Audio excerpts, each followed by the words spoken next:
Welcome back to another Healing Conversation podcast with your favorite self-care coach and motivator, AddySpeaks. Today, I want to talk to you guys about how to care for yourself in a place of transition.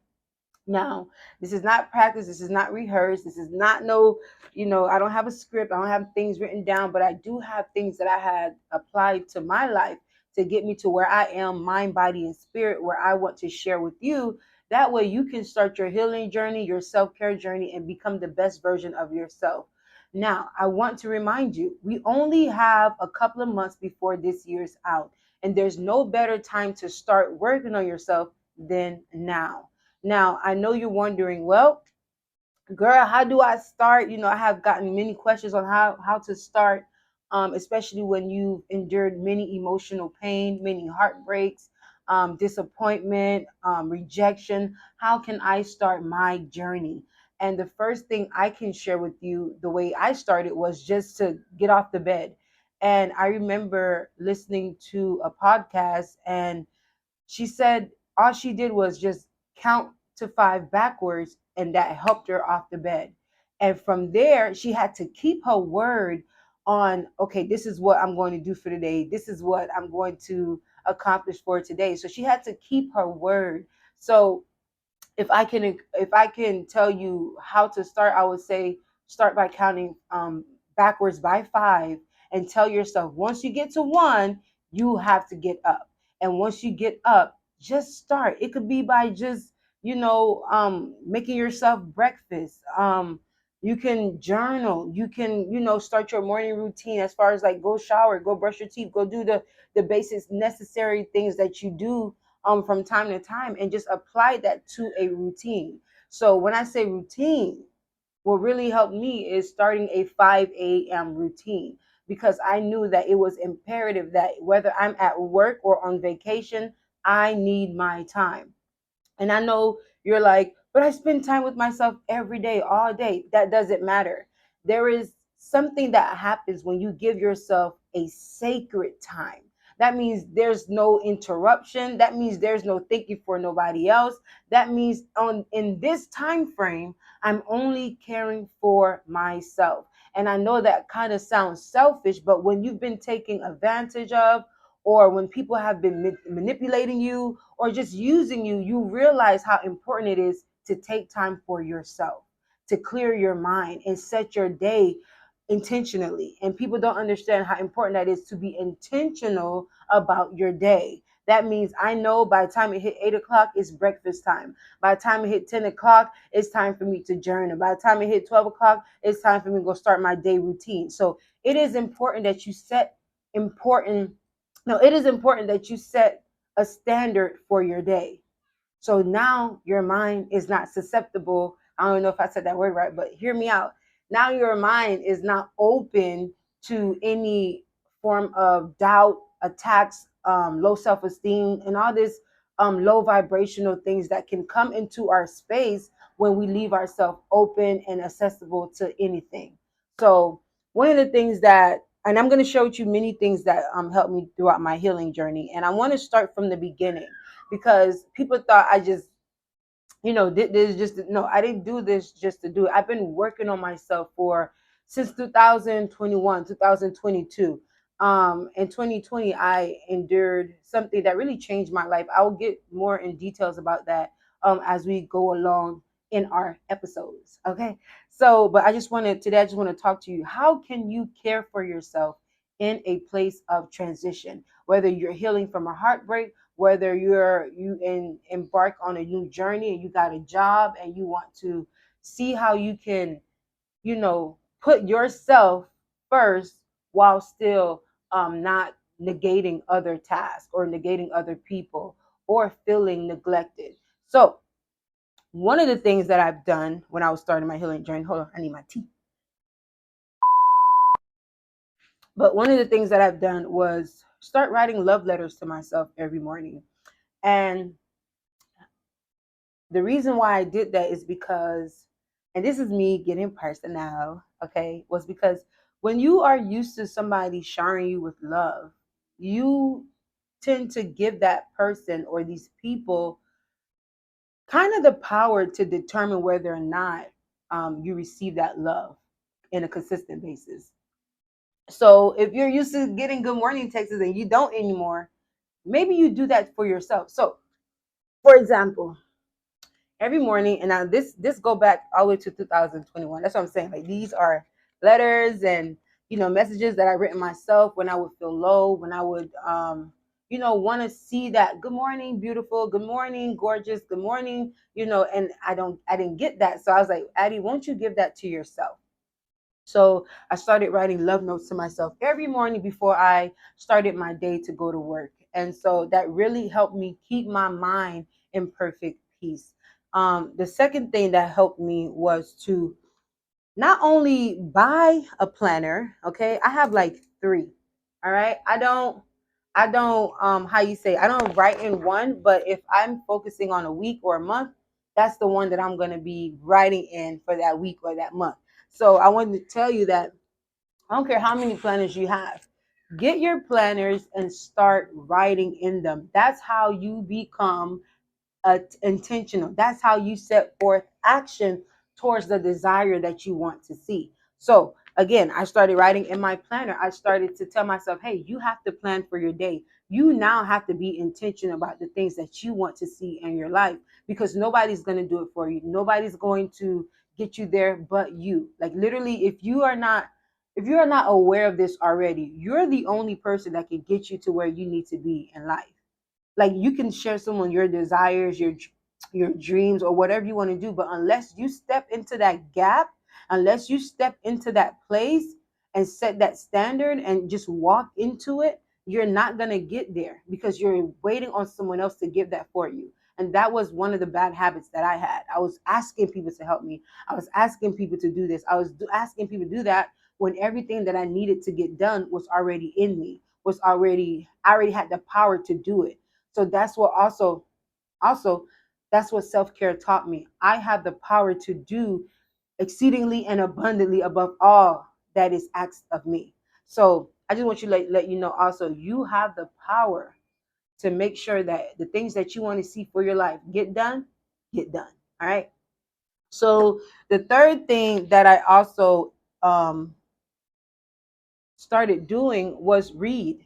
I started, getting into books. I started reading, and the new book that I'm reading is You're Going to Be Okay.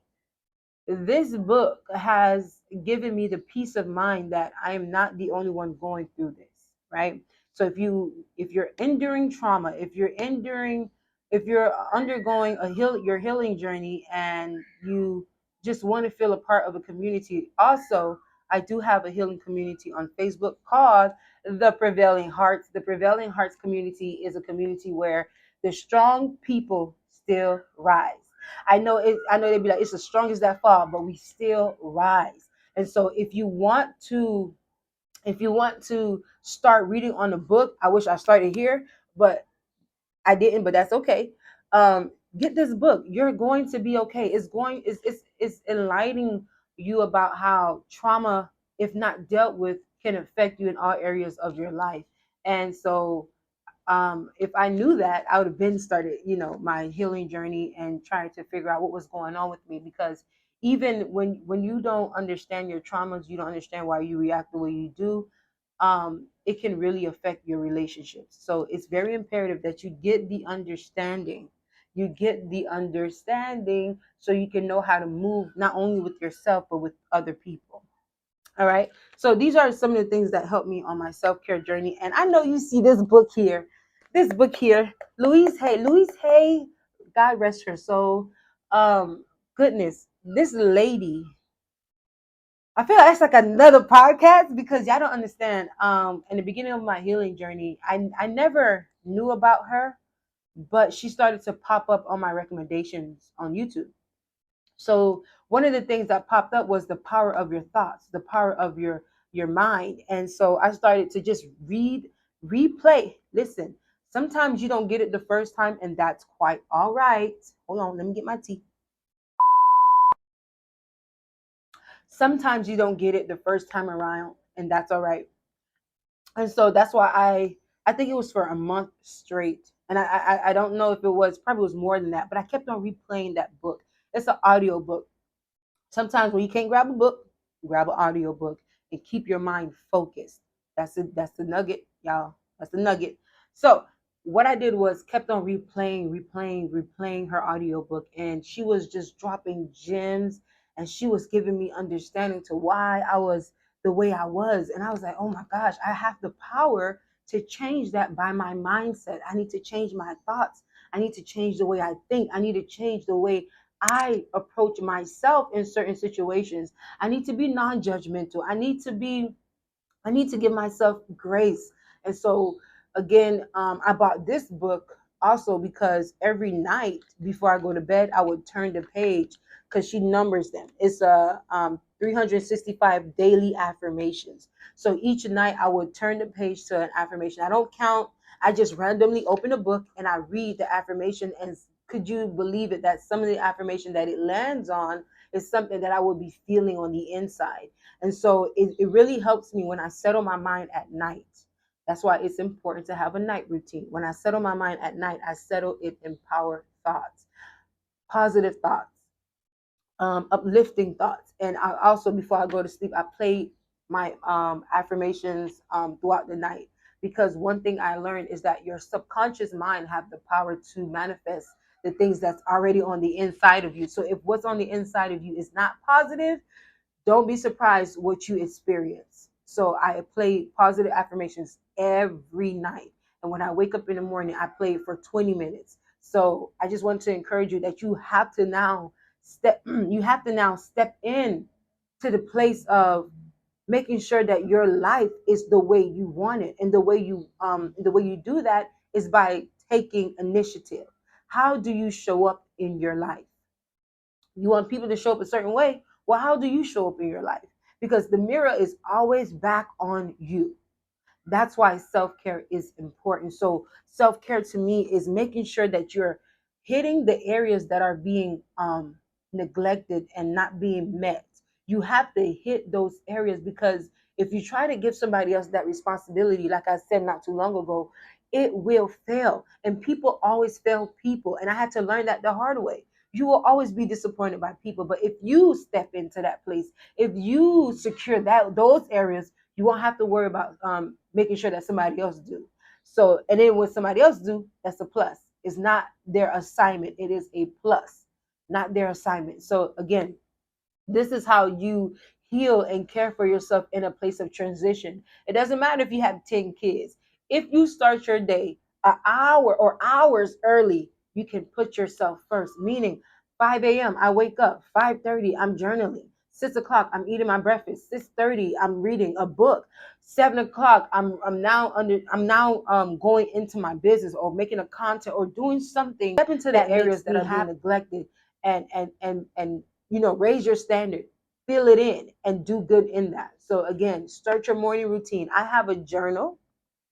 By the way, it's a self-care journal that have love letters, that have gratitude jars, that have journaling pages, also work that you need to do as far as your goals. What do you want to see? Rewards after you have accomplished your goals. Those are the things that is in my self-care journal. I will drop it down below. I will drop it down below so you can make your purchase. It's not too expensive, but it does help you. Okay, it does help you start somewhere. So again, if you haven't gotten any self-care workbook or any journal, go ahead and click the link down below and purchase your first self-care journal, and it's a workbook, and get started on working on yourself. Again, we have 4 to 5 months left off in a year. We cannot keep seeing ourselves the way we don't want to see ourselves. I remember someone said, Addie, how did you do this? How do you do that? Da, da, da, da. And I'm like, all I did was show up. You literally have to show up for yourself. Like I said, it doesn't matter how many kids you have. My mom had 6. My grandma had 8. One thing I learned when I was young is that every time I woke up, I always had like a freeze cup. I always had breakfast. I always had lunch. I always had, my toys set aside for me, because my mother woke up hours early to set the day, not only for herself, but for her children. So whether you're a mother or not, you have the power to care for yourself. You just have to set that standard. You have to step into it. Set that alarm. You think I wanted to wake up in the beginning every day at 5 a.m., but I knew the power that it had. I knew the time that I needed, especially the amount of pain that I was going through. I needed that time to get myself together because interacting with my siblings was hard because my mind was so clouded. I was so in pain. I couldn't interact with other people in a healthy way. So I said, Addie, you gonna have to wake up early, because you can't be self-caring and telling somebody get away from me because I'm caring for myself. I said, what I'm going to do now is set time aside for myself. So when that person need my time, I can step in for that if I have the time. But what I'm saying is you want to make sure you set the time for yourself. Okay, so that's all I wanted to say and share with you. And if you like the sunflower mug, please let me know.